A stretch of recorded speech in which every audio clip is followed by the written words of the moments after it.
Oi gente, tudo bem com vocês? Como que vocês estão? Então eu tô aqui com o Dório, com a doutora Lívia e com o doutor João. A gente está aqui no 27º Congresso da NAD, né? Que é um congresso multidisciplinar, assim como nós aqui, né? E a ABC gosta desse tipo de atividade. E doutor João, conta um pouquinho das atividades da ABC aqui no Congresso da NAD. Bom, minha gente, a DABC tem muita coisa. Todos os profissionais da DABC, doutora Lívia, o Douro, você, a Elaine, fora os outros, a Andréia, a Silvia, o Rafael, Márcio, enfim, são profissionais que prestam uma colaboração também aqui na NAD. A NAD é a Associação Nacional de Assistência aos Diabéticos. É uma entidade antiga, já dirigida pelo professor Fábio Flaes Filho, e que tem muita ação na parte de educação em portadores de diabetes. E a gente tem o orgulho de poder participar desse congresso. Já há vários anos nós participamos, né, do curso básico de formação para os profissionais de saúde, em todas as áreas, médico, dentista, educador físico, nutricionista, psicólogo, enfermeiro, enfim, farmacêutico, em todas as áreas de formação de profissões que atuam no indivíduo portador de diabetes. Além de a gente participar da parte científica, também avaliando os trabalhos científicos vindo de outras instituições, de outras faculdades, e tanto na apresentação oral como na apresentação de pôster, chamado temas livres de pôster. Então, é um trabalho dignificante e eu digo que a DABC está na frente junto com vocês aqui, né? Somos um time nota 10. Falar nota 10 para a gente mesmo é meio chato, mas somos nota 10. Mas né? a gente pode. A gente prima por ser multidisciplinar. Isso. Que eu acho que uma das coisas legais aqui do congresso é que você pode assistir ao que você quiser, né? Eu queria que vocês falassem um pouquinho aí, doutora Lívia, depois você, Dom. Então, assim, teve uma aula muito importante mostrando o peso do paciente idoso. Ele emagrece, se ficar gordo pode emagrecer. Então, existe uma controvérsia de que o paciente obeso e idoso não pode emagrecer porque ele perde muita massa magra. E aí perderia músculo, o que faria falta para as atividades normais dele, para a manutenção do equilíbrio dele físico mesmo, caminhada, esse tipo de coisa, e também para o equilíbrio fisiológico. Então, manutenção do próprio controle, no caso do diabetes, ele teria mais dificuldade com menos músculo. Então, existe a ideia de que o paciente idoso não deve emagrecer. Mas isso não é uma verdade. Existe uma curva onde a gente observa que o peso mantido entre 25% ou até mais ou menos diminuir até 30% mais ou menos, esse NC para o idoso é muito bom, é onde tem o menor risco de óbito, é onde a menor taxa de mortalidade ocorre entre esses valores, aproximadamente por volta desses valores. Então, é muito bom que o idoso mantenha realmente o peso ideal e nisso ele precisa emagrecer. Para este emagrecimento tem que ter uma supervisão tanto do médico, como do nutricionista, como do educador físico. Para quê? Para que a alimentação possa proporcionar uma quantidade de músculo adequada e o exercício com a mesma finalidade.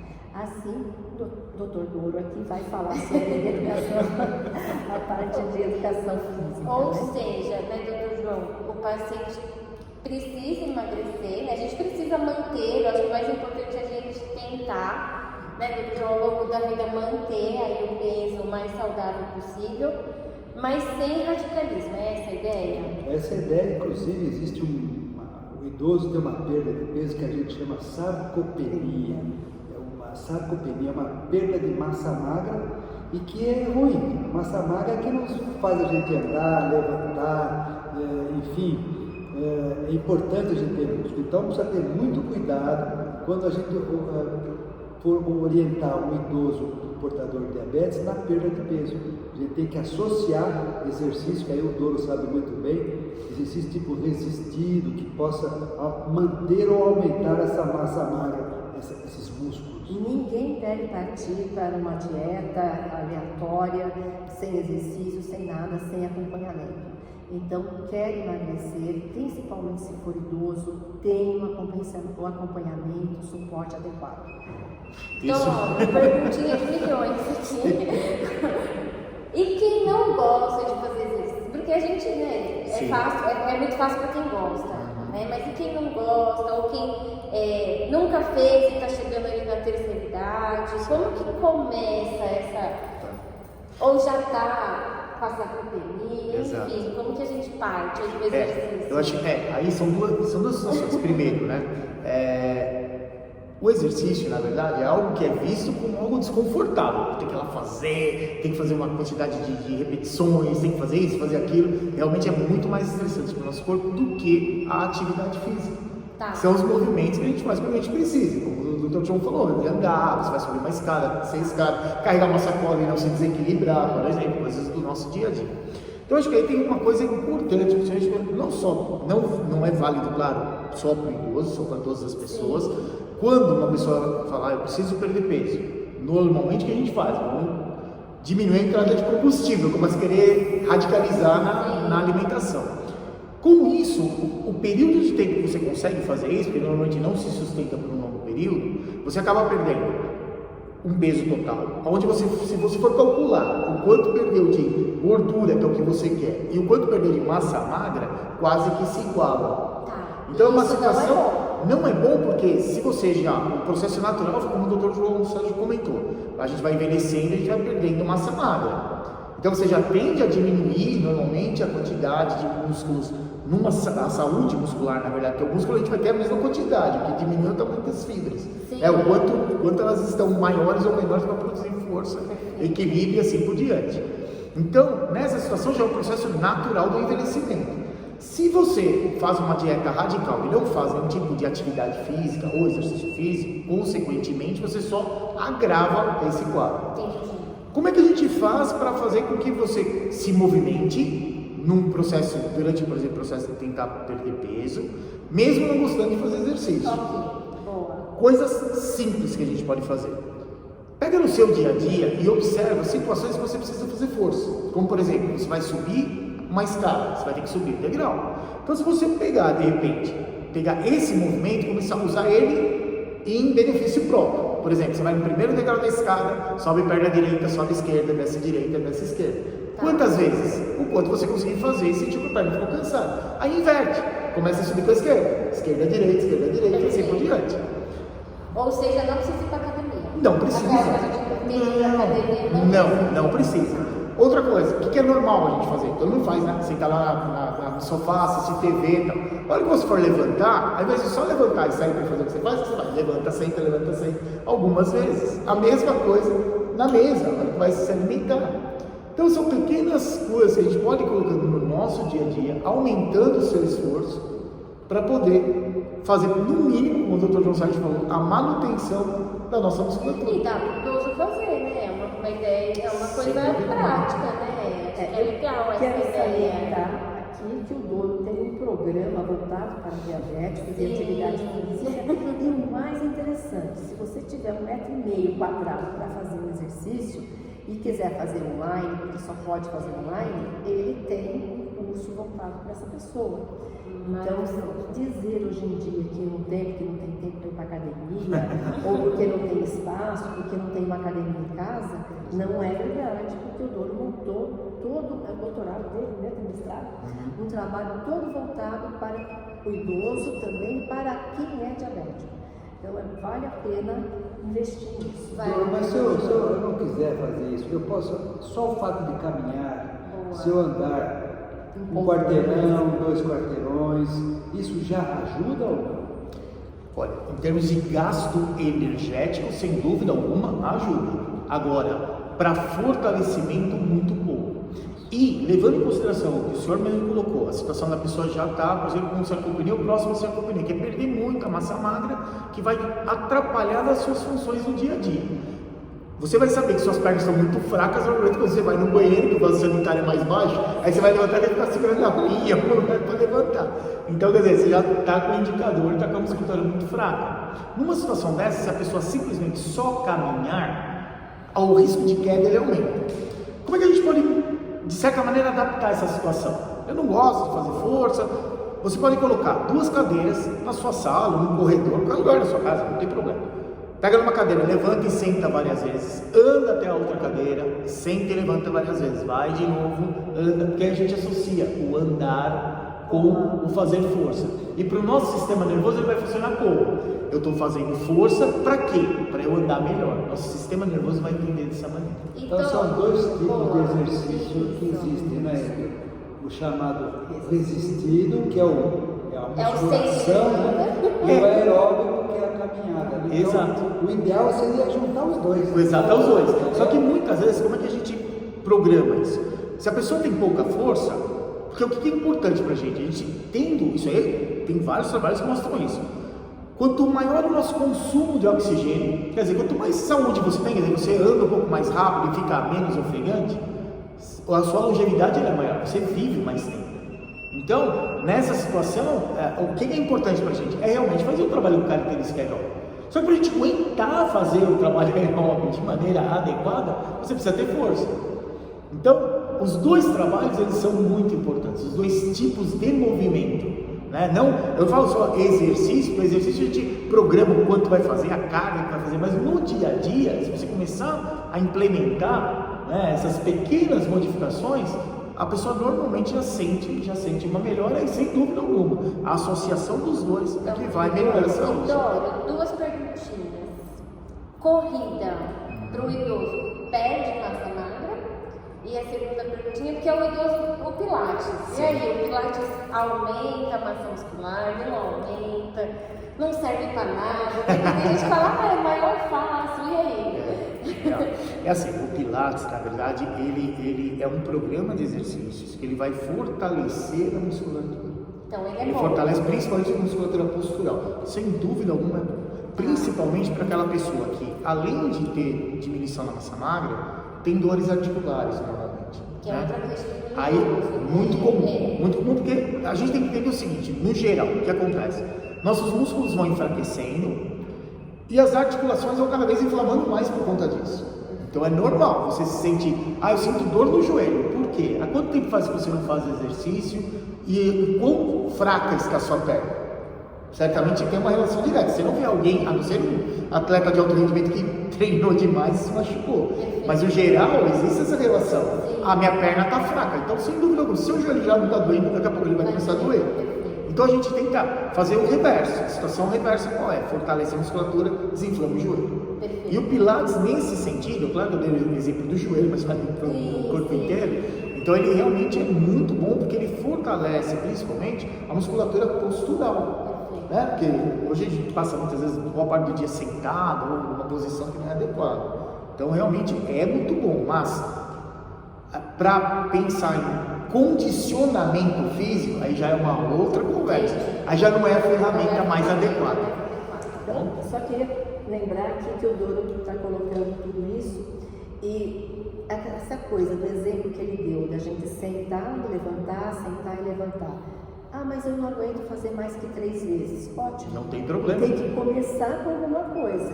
Vai Mesmo começar que com for 3 vezes, uma vez. O que você está falando, Olivia, é legal porque assim, você se desafia.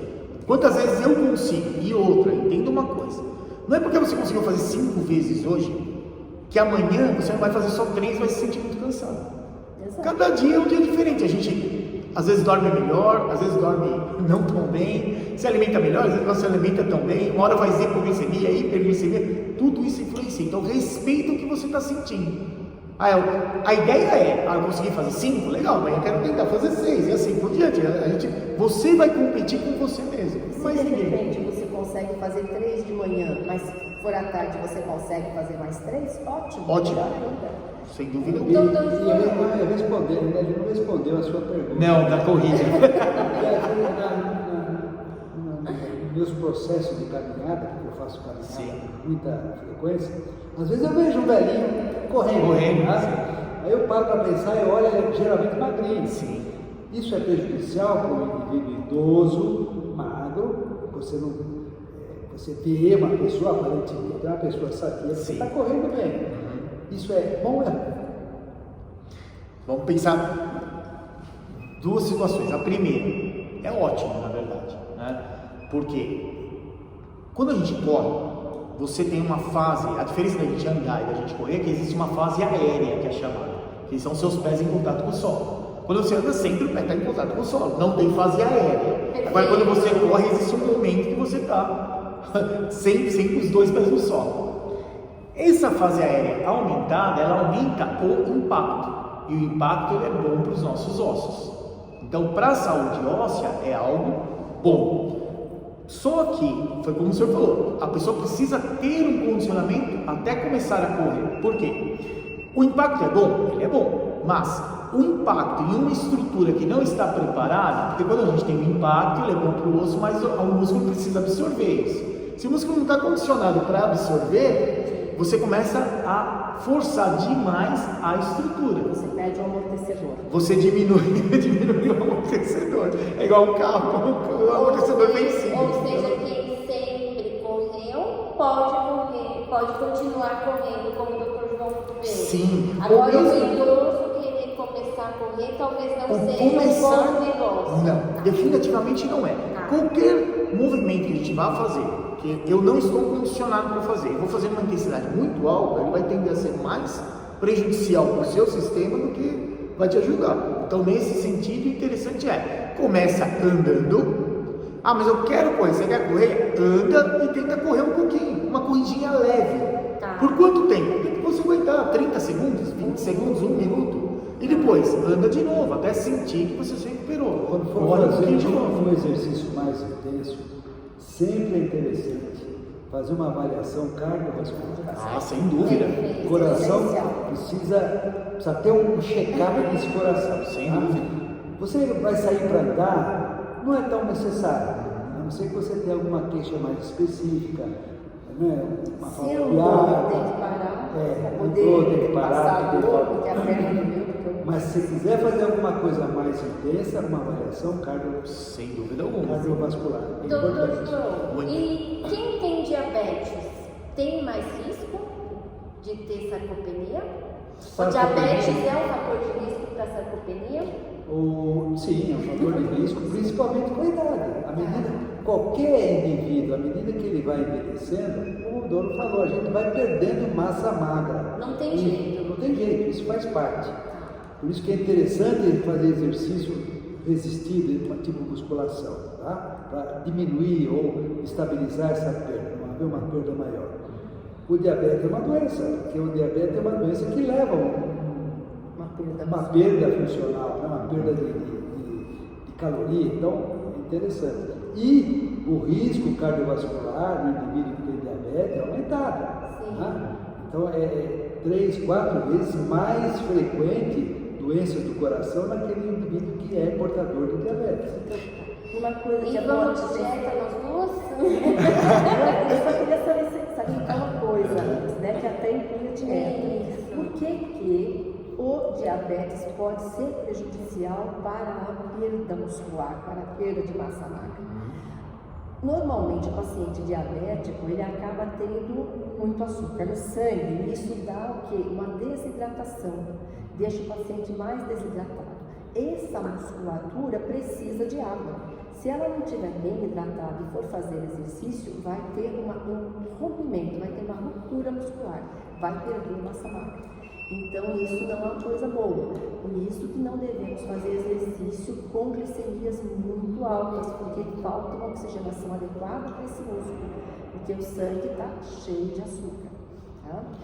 E com o evoluir, com o aumentar do exercício, realmente esse músculo passa a ter um controle melhor do diabetes, sendo bem acompanhado, muito fazer o exercício com glicemias adequadas, não ficar atento para não ir fazer com a glicemia, que quando for fazer o exercício vai ter uma baixa, vai ter uma perda de consumo aumentado de glicose e fazer uma hipoglicemia.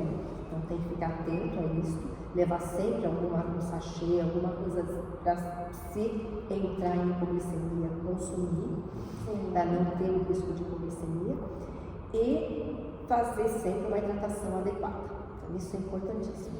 Mas não dá para aumentar músculo sem se alimentar adequadamente. Para isso a gente tem a nossa nutricionista que vai dizer o que a gente... Doutor João, antes da gente entrar na dieta, por exemplo, o Doro, que tem diabetes desde criança e ele é controlado. E aí o Doro, diabético, né, dele desde criança, descontrolado. Os dois, o Doro controlado tem menos perda de massa magra e o Doro descontrolado tem mais perda de massa magra? O Ou descontrolado? não, o descontrolado? O que acontece quando a glicemia está alta e não se toma nenhuma providência? O organismo precisa queimar, o organismo precisa de energia. Sim. Então, uma coisa que ele começa a buscar, já que não está perdendo açúcar, ele começa a pegar gordura. Tá. Aí começa a gastar gordura. Vai gastando a gordura e, dependendo se a pessoa não tomar nenhuma providência, essa gordura acaba, então ele vai começar a usar proteína para produzir energia. Então, o nosso foco, o nosso combustível para gerar energia é açúcar. Tirando o açúcar, aí depois vem a gordura. Depois da gordura vem a proteína. Então, quando você começa a perder proteína, você está numa fase chamada catabólica muito intensa. Você já está entrando em uma descompensação grave, que a gente chama de cetoacidose, né? Podendo até levar ao coma diabético. Né? Então, é importante... É um caso grave que vai proteína. Felizmente, hoje a gente vê muito pouco isso nas pessoas que são, principalmente os nossos amigos da DBC. No nosso meio. No nosso meio, praticamente já não acontece. Você vai só precisar de uma hospitalização ou por uma infecção, um quadro mais grave, não por descompensação assim. Uma assistência médica, Uma associação. uma associação, não precisa nem ser tão grande, mas que tenha uma assistência hospitalar ou que tenha algum comprometimento com diabetes, algum envolvimento, essas com envolvimento terão menos porque estarão avisados. Já os que têm uma associação ou uma estrutura hospitalar terão um suporte adequado para tratar. E a gente tem que lembrar também, estava falando da massa magra, da glicemia influenciando nisso, a gente não pode esquecer que quando a gente fica hiperglicêmico, a gente produz mais fatores que são chamados de pró-inflamatórios, que vão dificultar mais ainda a capacidade do músculo em tirar a glicose do sangue. Então, quer dizer, você entra num ciclo que você vai, ao invés de ajudar, vai cada vez atrapalhar mais. Então, Na verdade, isso é importante você também se grande risco, a pessoa com cetoacidose que está produzindo como. mais componentes inflamatórios fica azeda, diminui o pH do sangue, Exatamente. ele fica mais ácido e o organismo não gosta de pH ácido, ele não consegue, ele precisa de muita água para poder liberar essa acidez e assim como outras coisas, bicarbonato e outras coisas que não é o caso para poder tratar. Exato. Não é? Então aí já precisa de uma estrutura hospitalar. Então tem que prevenir tudo para poder. E uma maneira de prevenir é não ficar hiperglicêmico, que tem a ver com a nutrição, não é? E fazer exercício para que isso esse açúcar entrar no músculo. E agora Sem é dúvida, a nossa sem vez de dúvida. perguntar E pra tomar nossa remédio todo dia certinho, né, doutor? E agora é a nossa vez de perguntar para a nossa amiga Medou. nutricionista qual a melhor dieta, a dieta mais adequada para aquele paciente idoso, principalmente aquele que quer emagrecer, fazendo a manutenção da massa magra. Primeiro o exercício, né? Eu brinco que dieta e exercício sempre entra na brincadeira, né? É a duplinha. A dieta, né? Ela precisa ter um déficit calórico, né? Ou seja, ele precisa gastar mais do que comer. Então a gente fala de um déficit de 500 calorias por dia. O que é déficit calórico? Déficit calórico é a gente chama de balanço energético negativo. A gente traduzindo isso para o português, Temos diminuir o consumo do quê? De carboidrato. Então temos uma balancina. Então, quando a gente ganha peso, a gente está comendo mais, gastando menos. O equilíbrio é o que a gente quer, porém é o mais difícil.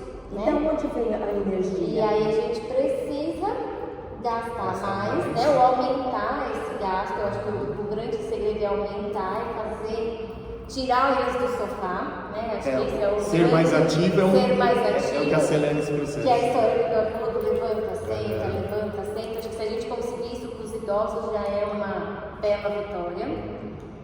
Pensar numa restrição calórica, que não é para fazer sozinha, porque a gente acha que tem que cortar tudo, né? Porque a gente ouve na internet que é para cortar tudo, que é para excluir tudo. Então a gente precisa tomar esse cuidado. Com o idoso, acho que outro ponto importante é a hidratação, né? Porque eles esquecem de tomar água. Não é que né? ele esquece, não sente sensibilidade para sensibilidade. E aí eu lembro que a gente tem que ser o chatinho de hora em hora ficar oferecendo, né? Para eles lembrarem da hidratação. Outro ponto importante do idoso que eu acho que a gente deve prestar atenção é a questão de mastigação, se não tem dificuldade de mastigar, a questão dentária, acho que isso também é importante a gente prestar atenção no idoso. E aqui no Congresso falou bastante da questão da proteína, né? De a gente fazer o estímulo da atividade física, da gente fazer uma restrição calórica, mas lembrar um pouquinho da ingestão de proteína para promover saciedade, porque ninguém faz dieta com fome, né? Eu acho que esse é um ponto. E para a gente também não ter tanta perda de massa muscular, né? Então, o ideal, vamos dizer assim, de cada 5 quilos que a gente perde na balança, o ideal é 4 ser de gordura e 1 de massa muscular, né? Então não tem como não perder massa muscular, né? Eu acho que a gente precisa também entender isso. E os carboidratos, acho que escolher os bons carboidratos, né, doutora Olivia? A gente bate aqui na tecla do índice glicêmico, já falamos aqui umas 20 vezes disso, né? Então escolher os bons carboidratos, o fracionamento, usar aquela coisa, eu tomei leite, comi pão com queijo, café com leite, pão com queijo, pão com manteiga, não é uma dieta boa para qualquer pessoa, muito menos para o diabetes. Isso é um hábito comum nos idosos. idosos. À noite, o que você faz? Eu faço uma papinha, põe um pouquinho de bolachinha, pãozinho, só. Isso é muito ruim, tá? O idoso mora sozinho, acho que também, aí ele não quer fazer a comida só para ele, né? Acaba trocando. O paladar muda, então eles querem o bolinho, né? O docinho, o bolinho de chuva, né? Eles querem esse doce, então a gente também precisa trabalhar com eles isso também. E tomar cuidado com os medicamentos que ele usa. Medicamentos, boa, porque é uma polifarmácia, né, doutor João? Não tem como, né? Que pressão, diabetes, colesterol, Tomar cuidado. dores, como nós falamos, vitamina D, né? A exposição do sol, acho que é legal, né? É importante. Às vezes suplementação de proteína, também, creatina. Né? Tomar cuidado com geralmente D12, a maioria dos idosos estão usando um tipo de medicamento que são as sulfonilureias, que promovem tem mais facilidade em ter hipoglicemia. Então precisa tomar cuidado com o uso da medicação, a gente precisa saber qual é o mecanismo de ação do medicamento que ele está usando. Né? Se é uma sulfonilureia, que é o mais comum, Daunil, gliclazida, glibepirida, não é a metformina. A metformina é campeã de venda, mas os remédios que estimulam mais a produção de insulina e que dão hipoglicemia são esses, né? O Daunil ainda está muito usado. A glibenclamida, né? Hoje a gente já não prefere a glibenclamida, a gente prefere a gliclazida, que é um hipoglicemiante melhor. Então tomar cuidado, porque toma o remédio e não come nada. E aí pode ter. Ou seja, né, doutor João, tem diabetes, está idoso, tem que continuar fazendo acompanhamento, né? Não pode abandonar aí o seu médico, seu clínico, enfim, seu endocrinologista. E o acompanhamento que você fala, acho que a gente falou bastante, a gente quase não falou de monitoramento da glicemia. Boa. Isso Também acho que é foi uma um coisa. pouco aí. Então, é muito importante fazer os furinhos no dedo. E às vezes a pessoa levanta e só faz o furinho no dedo só de manhã. Ah, eu já fiz, deu 120. E aí tá bom, deu 80, eu não vou tomar o remédio hoje porque deu 80. Só que ele vai comer. E aí, como tá baixo, ele come um pouquinho a mais e não mede o resto do dia. E aí a glicemia faz o quê? Vai lá para 250, 300, dependendo do que comeu, porque veio baixo de manhã. Chega no final do dia, tá 400. Ele levanta a noite inteira para fazer xixi e não sabe por quê. Então, o que é importante? Verificar mais vezes. Como as fitas às vezes são poucas em alguns lugares, tem que tomar cuidado, então pelo menos 2 testes por dia. Um antes do café da manhã e se toma só remédio 2 horas depois da refeição, da hora que começou a comer. Então depois do almoço e no outro dia faz depois da janta. Se toma insulina, então faz antes das refeições, é melhor. Então faz em jejum um dia e faz uma outra, antes do almoço ou antes do jantar. É muito bom procurar fazer uma também na hora que for deitar. Então se fez uma antes do dia antes do almoço ou depois, no outro dia antes ou depois do jantar e no outro dia na hora de deitar. Isso é uma boa forma de se cuidar. É interessante, principalmente para os usuários de insulina, durante a madrugada, esporadicamente, levantou, vai fazer xixi, ou mesmo na noite que não levantou, acordar lá umas 2, 3 vezes por mês e fazer umas 3 horas da manhã, no meio da madrugada. Principalmente para aqueles que amanhecem com a glicemia alta. Por quê? Porque existem uns fatores de queda de hipoglicidade da glicose, de uma hipoglicemia no meio da madrugada. Isso pode acontecer. O organismo vai fazer uma reação e aí amanhece alta a glicemia. E se o médico não tiver informação de que no meio da madrugada abaixou, ele vai mexer na medicação, vamos supor que seja uma insulina, ele vai aumentar essa insulina. Então é importante ver esta no meio da madrugada. Se não vem, principalmente se a pessoa tiver amanhecer como? Vê que a roupa está meio molhada na hora que acordou, ou se amanhece sempre com dor de cabeça, ou muito cansado, se amanhece pesadelos, se teve pesadelos durante a madrugada. Esses pacientes, então, é mais importante que façam essa medição durante a madrugada. Isso vai ser uma informação muito importante para determinar o seu tratamento e até a quantidade e o horário dos exercícios. Que aí teria que diminuir a insulina, né? Não é aumentar a insulina. Isso, e às vezes até se é uma sulfonilureia, né? Tem que até um pedido para baixar, tem que baixar a dose. Ou seja, a gente roda e cai naquela história do quarteto para o controle do diabetes, né, doutor João? Quem que é o quarteto? Qual o quarteto? Quem é o quarteto? Primeiro sou eu, né? Já expliquei, primeiro sou eu. A nutricionista. Primeiro a nutricionista. Eu gostei que teve uma palestra ontem que a pessoa não falou que no consultório dela está proibido a dieta, que é planejamento alimentar. Achei sensacional. Planejamento alimentar. Eu não falo mais em dieta, eu também digo o seguinte: o paciente tem que fazer a dieta saudável, ou seja, a dieta para todos, a saudável é de todo mundo. Eu falo dieta porque eu tenho preguiça de falar a palavra grande. A dieta é para quem gosta de ficar doente, então ele faz uma dieta para ficar doente, e para quem tem restrições muito importantes da alimentação. Ah, mas o diabético tem restrição, mas açúcar não é uma coisa saudável, nem excesso de gordura. Então, não faz parte da alimentação saudável, sim da dieta de doença. Então, o planejamento alimentar, que eu achei sensacional, o exercício físico, a medicação, né? E qual é o quarto? O mais importante, para mim, O mais importante. que é o que faz a gente entender como é que todos esses outros 3 trabalham em conjunto, né? Educação. Educação e diabetes. É o que a Nádia aqui, quando a gente está hoje nesse congresso. Faz aqui com a gente, que né? nós fazemos E nós na fazemos ABC. lá na ABC e existem outras associações. Felizmente, o número de associações que estavam inscritas aqui para mostrarem as suas experiências é muito grande.